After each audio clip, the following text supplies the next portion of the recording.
But before I start, I have a correction to make. A few weeks ago, well, actually it was a few months ago now, when I was talking about why the priest house is called the priest house, I went through some of the ecclesiastical history of the village and mentioned this idea that the church was given to Lewes Priory by pinning the deed of gift to the altar of the priory. And I wasn't certain whether this is the way it was actually done. But a couple of weeks ago, I was going through some old documents and came across a reference to this practice, which was known as laying the church on the altar. And this is the customary way that churches were presented to monasteries in the early medieval period. So I'm learning as I go along here. The trouble is, the more I learn, the more I find out how little I know. But I do try and make these talks accurate. Not always easy, particularly when dealing with secondary sources and other people's memories, which is what I'm going to be doing again today. But I do try and get it right. So now got that out of the way. So back to the Vinals Cross, which is where I said we pick it up, and down Sharpthorne Hill. I'm not sure it's referred to as Sharpthorne Hill a great deal these days, but that's what it was. And down onto Top Road. When I was very little, which was a while ago, but not that long ago, I was driven along Top Road in a donkey cart. This is the chap. Name was Betsy Trotwood, although I'm pretty sure I didn't know that at the time, and I would not have recognised the Dickensian reference. But I don't think I would want to be driven along Top Road in a donkey cart these days, though it might slow the traffic down a little bit. But it was fun to do it, but say not anymore. So do take care of the traffic, and off we go. According to the book, The Place Names of Sussex, the name Sharpthorne derives from a sharp or steep piece of land covered in thorn bushes. There is some debate about this, but it certainly fits the lie of the land, so that may well be correct. It's not a family name, as many of them are around here. There were Sharps in Sharpthorne, but they don't appear until the 19th century. So a place where the thorn trees grow is probably the accurate description of Sharpthorne. The name first appears at the end of the 16th century, when it was a piece of land owned by Richard Backshall. Backshall is a good local name, goes back a long way. There were Backshalls owning land here in the late 13th century, which may be the same land that is now Sharpthorne. We really don't know.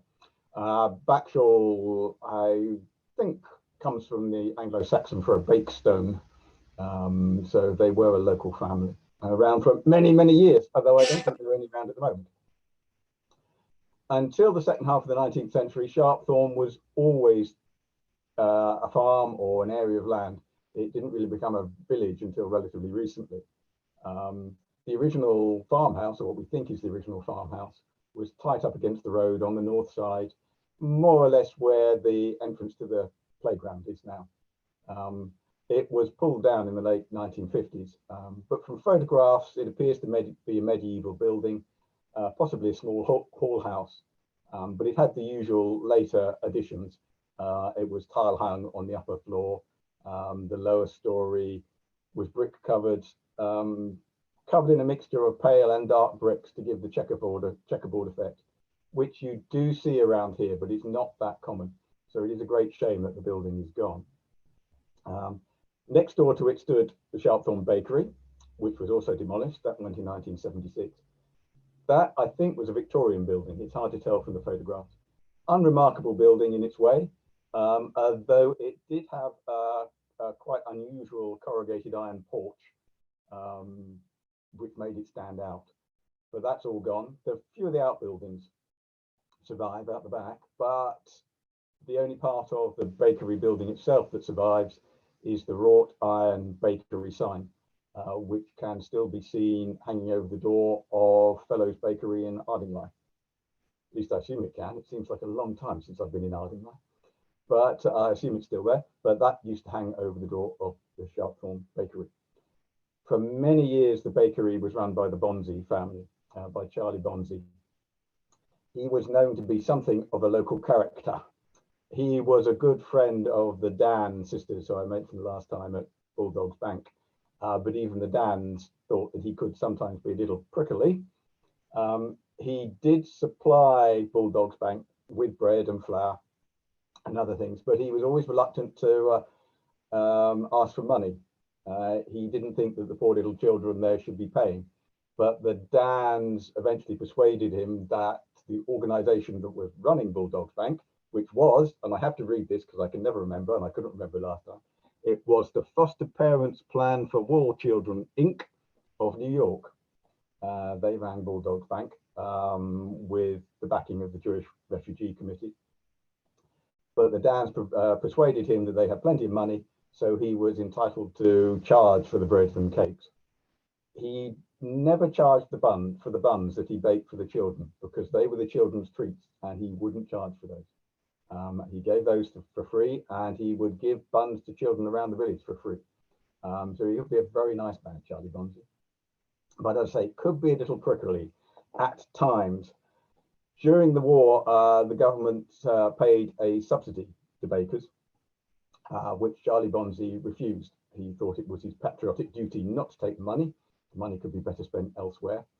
But he did think that this gave him the right to relief on his income tax. Unsurprisingly, the Inland Revenue did not share this view. And when he refused to pay, he was arrested and imprisoned. He immediately went on hunger strike and refused to wear his clothes. And after 3 days, they let him out. That story comes from Jasper Ridley's Reminiscences of Village Life. I don't know how it turned out. I don't know whether he actually paid up in the end.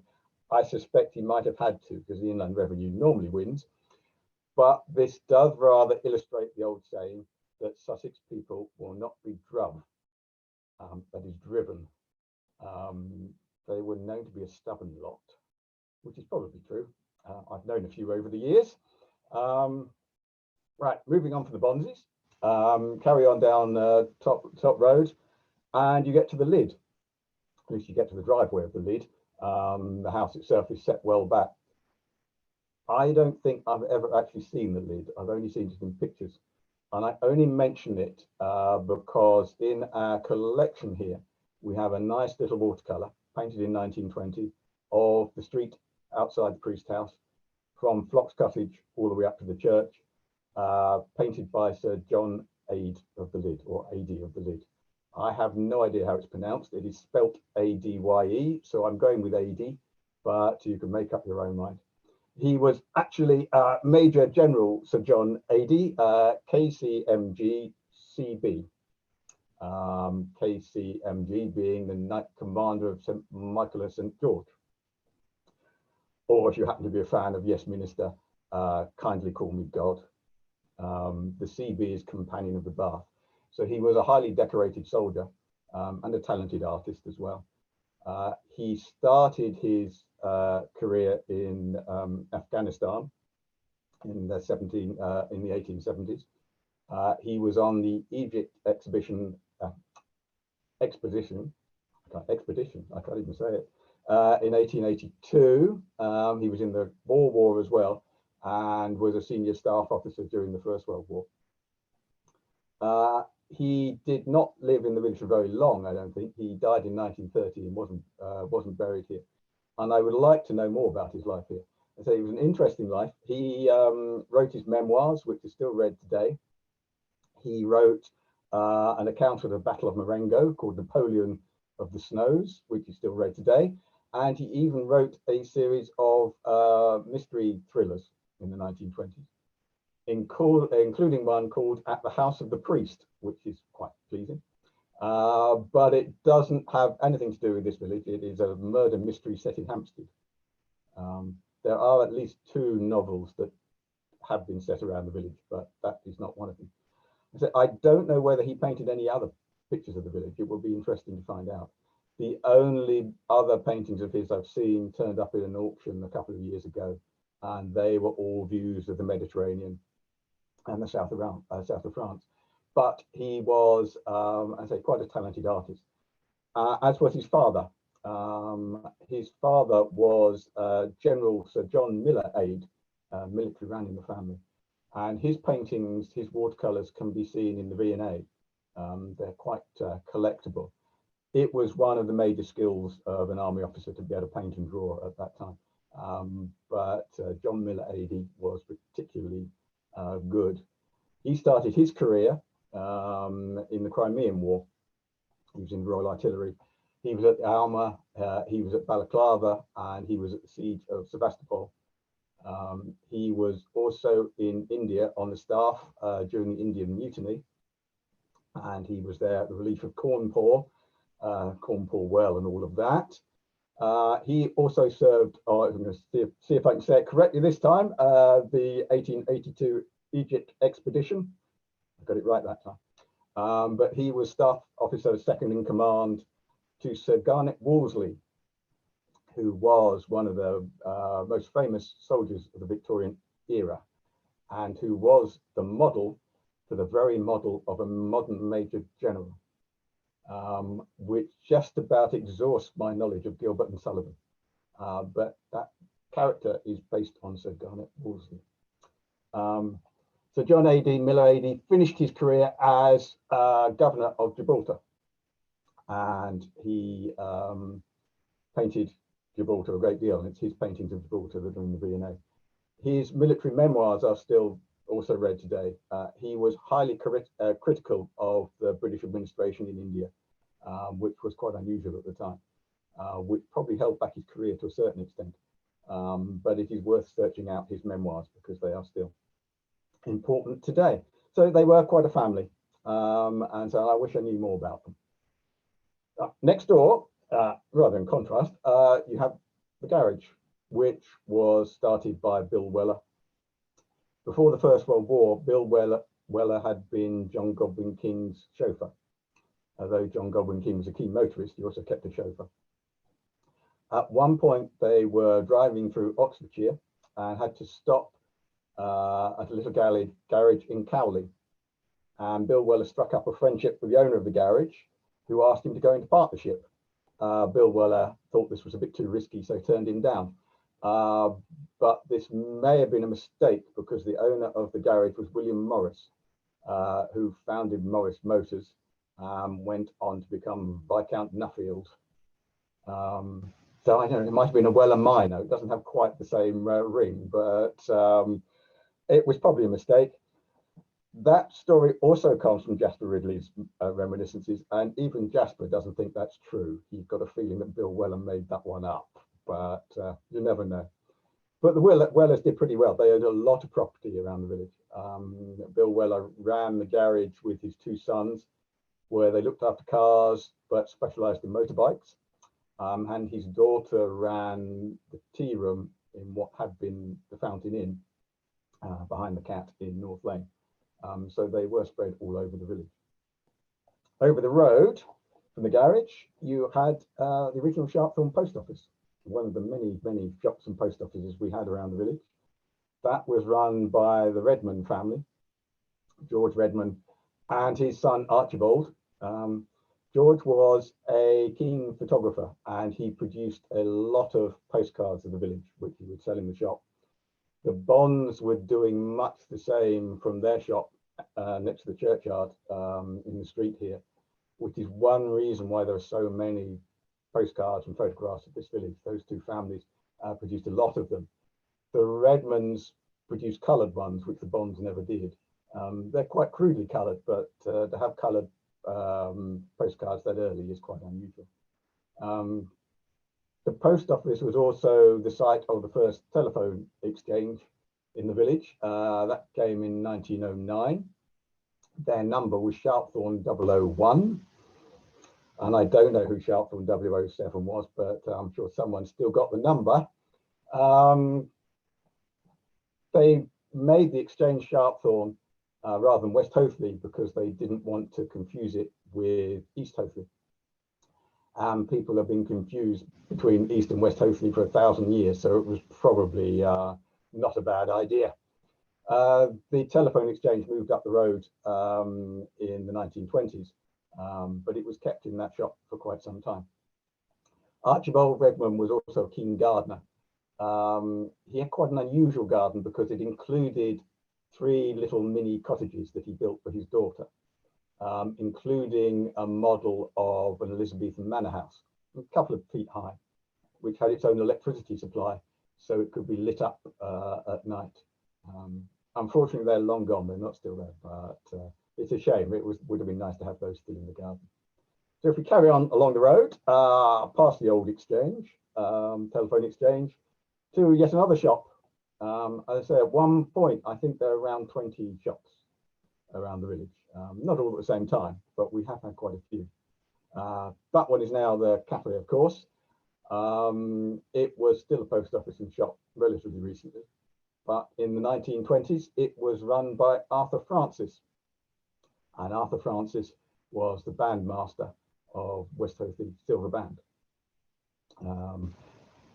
All the villages, or nearly all the villages around here, had bands at one time or another. They have almost all disappeared now. 1 or 2 survived. West Hoathly started off as a fife and drum band in the 1880s, then became a brass band, and then a silver band in 1906. This may have been a form of one-upmanship with the other bands. I don't know whether silver bands have more cachet than brass bands, but there was a lot of rivalry between the villages, particularly between West Hoathly and Turner's Hill. They would play at local events, local parades. They played at garden parties at the big houses, and they did take part in quite a few contests. The 2 big local contests were at Horsham and in Tunbridge Wells, and we have quite a few pictures of them at the Tunbridge Wells contest. There is a poem by an anonymous poet written in 1907 about them taking part in a band contest in Crawley, where they came second. And on one occasion, they made it to the national finals at Crystal Palace in the small band section, which would have been quite an achievement for a village this size. Nobody has any idea how good they were. The thinking these days is that they weren't as good as modern bands. They would sound different anyway because the pitch of the instruments is slightly different. But say the thinking is that they weren't particularly good. But no recordings survive, as far as I know. Though for the last week, I have had this niggle at the back of my mind that I have seen an old 78 somewhere, probably in my father's collection, that the band recorded. I'm 90% sure I'm making that up, but there is this little 10% that thinks that this record exists. So when I'm allowed to go down to see my mother again, I will go through the collection and see if it's there, because it would be interesting to hear them. My grandfather played in the band. I never heard him play either, but he started off playing the flugelhorn when he was a little boy. And as he grew up, the instrument he played grew with him. So we ended up playing the horn at the end. And I say, I never heard him play either. We do have quite a few of the instruments in the collection here, and 1 or 2 of the other artifacts from the band. When I came to the museum, the committee of the Friends had just struggled for about a year to clean these instruments, and they had been pitch black, quite literally. 1 or 2 of them still are, because I think committee members rather gave up in disgust.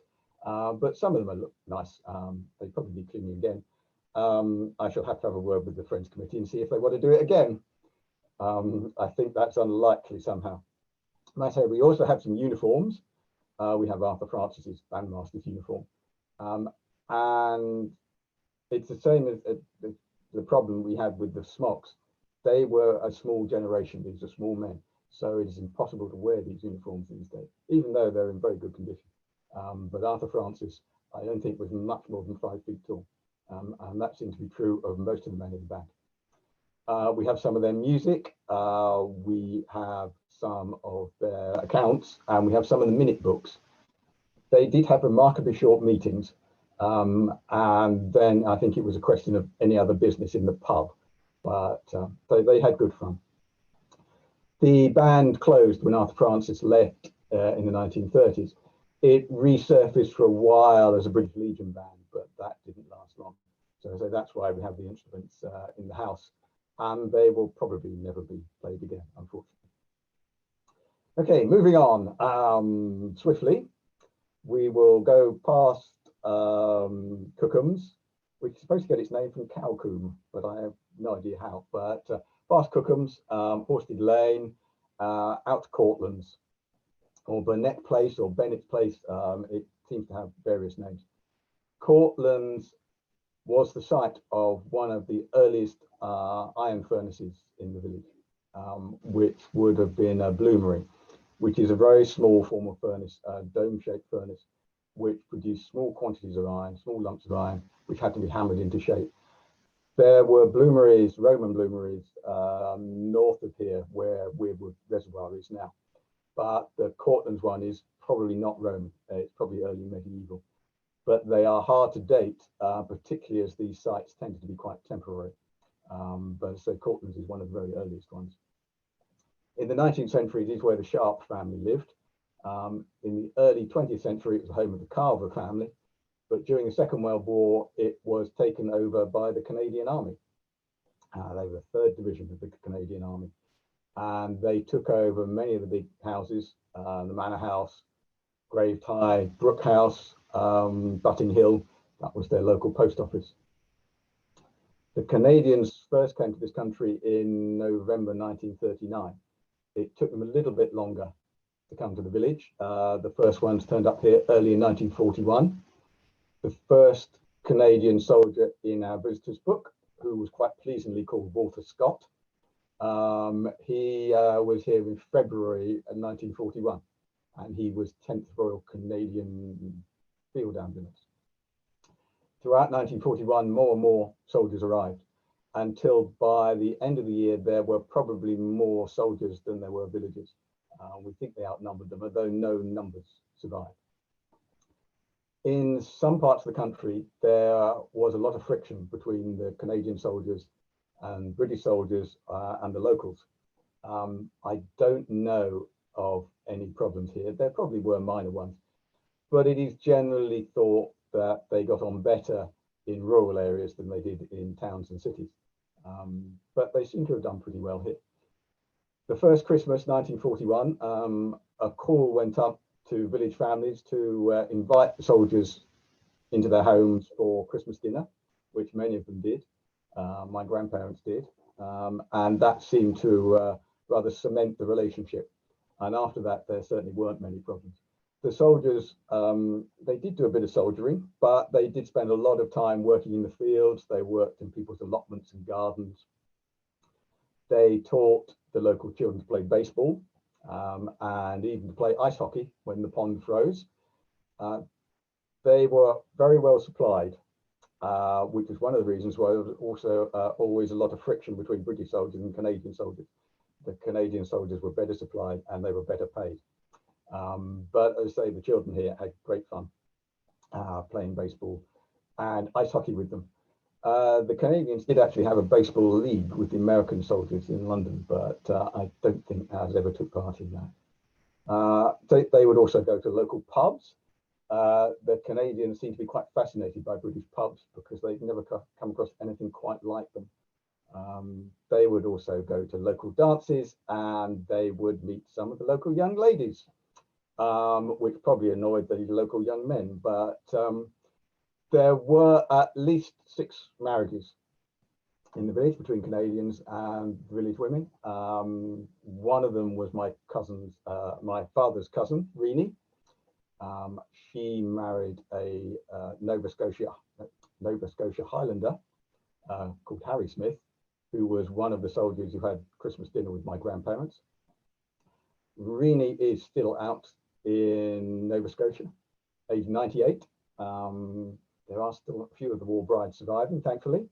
But Harry died in the 1970s, and he enjoyed his time in the village so much that his ashes were laid to rest here when he died. So Harry is here still in West Hoathly. But they did leave their mark, quite literally in one case, because some of the soldiers did carve their initials on the lich gate of All Saints Church at Highbrook. which Sophie showed me a few years ago, these initials. I didn't know they were there. So I say they were important in the village. And then on one day in June 1944, after being here for the best part of 3 years, they all vanished. They were here in the morning when the children went to school. When they got back that afternoon, all the Canadians had gone. They'd gone to Normandy.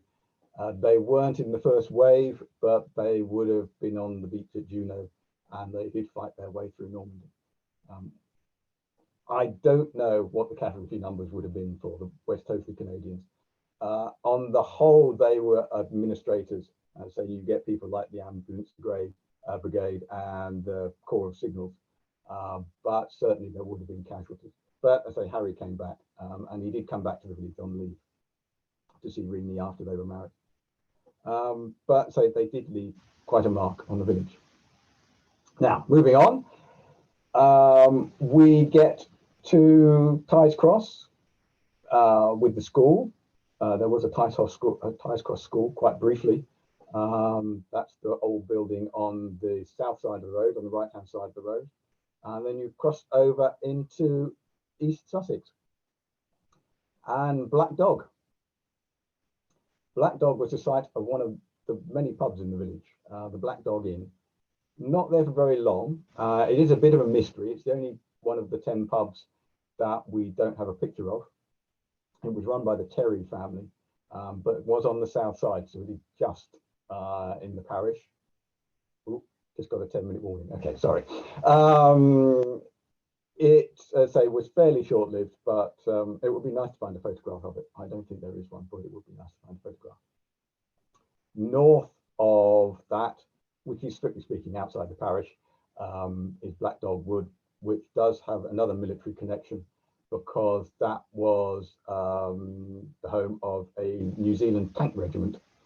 So New Zealanders rather than Canadians in this case. They only had 6 tanks.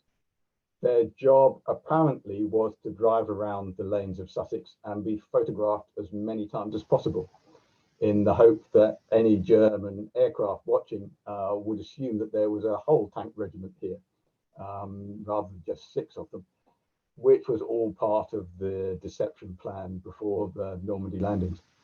At night, they were parked in the woods, and the children would take over again. They would scramble all over them, basically use them as an adventure playground. Thankfully, they didn't actually have any ammunition. If these tanks did have ammunition, goodness knows what sort of damage the children could have done. But as I have said before, this was not a bad place to grow up during the Second World War. The children did have fun. And as they had all these Canadians and the New Zealanders and many other people to look after them and to play with. They did enjoy themselves a lot of the time. The real reason I wanted to go to Black Dog is because I want to talk about black dogs. You may have heard me doing this before if you've heard me doing talks about smugglers. There are tales of ghostly hounds, black dogs, all over the country, as in the Hound of the Baskervilles. There are an awful lot in Sussex. In Sussex, they are known as Yeth hounds or wish hounds. Yeth is supposed to come from the Old English for heath, and wish either comes from marsh or from witch. Nobody is quite certain. I might say there are a lot in Sussex. Ditchling has one on Black Dog Hill. Alfriston have 2, although only one of them is black. And there was supposed to be a black hound that haunted the A27 south of Lewes. But that disappeared when the road was widened a few years ago. So even ghostly hounds try to avoid the A27 these days. So there are a lot of them around, and West Hoathly does have its own ghostly black hound, although it is not found at Black Dog. It is found the other end of the village, in the valley below Chiddingly Camp and Philpotts, around Great Pond Little. That valley is supposed to be known as the Grattack, although you won't find that on any map, and I've never heard anybody refer to it as that. The hound is supposed to be called the Gitrack, and I don't know anybody who ever claims to have seen it. but it is supposed to be there. There is a theory, and this is why I talk about this when I'm talking about smugglers, is that there is a theory that these hounds were either invented by smugglers to protect their caches, or at least they embroidered on these old legends to scare people away. These hounds normally are supposed to be frightening and to be bringers of death and doom. Some of them are supposed to be friendly and to be helpful for travelers, but so normally they will be to frighten people away. So it's perfectly possible that the smugglers, if they were using the caves in the valley south of here, which they probably did, they wanted to keep people away, so they used the legend of the black dog to do it. I don't think there are any caves around Black Dog Woods, but I'm sure they used to hide their barrels in the woods there. And it is certainly on the route that they would have taken from Ashdown Forest coming into West Hoathly. So maybe that's where the name comes from, but I really don't know. And that is where we're going to leave today's exciting episode, with everybody in peril from smugglers and ghostly black hounds. We will stop today and pick it up next time, which may or may not be the final exciting installment of Random Ramblings. Thank you very much. Antony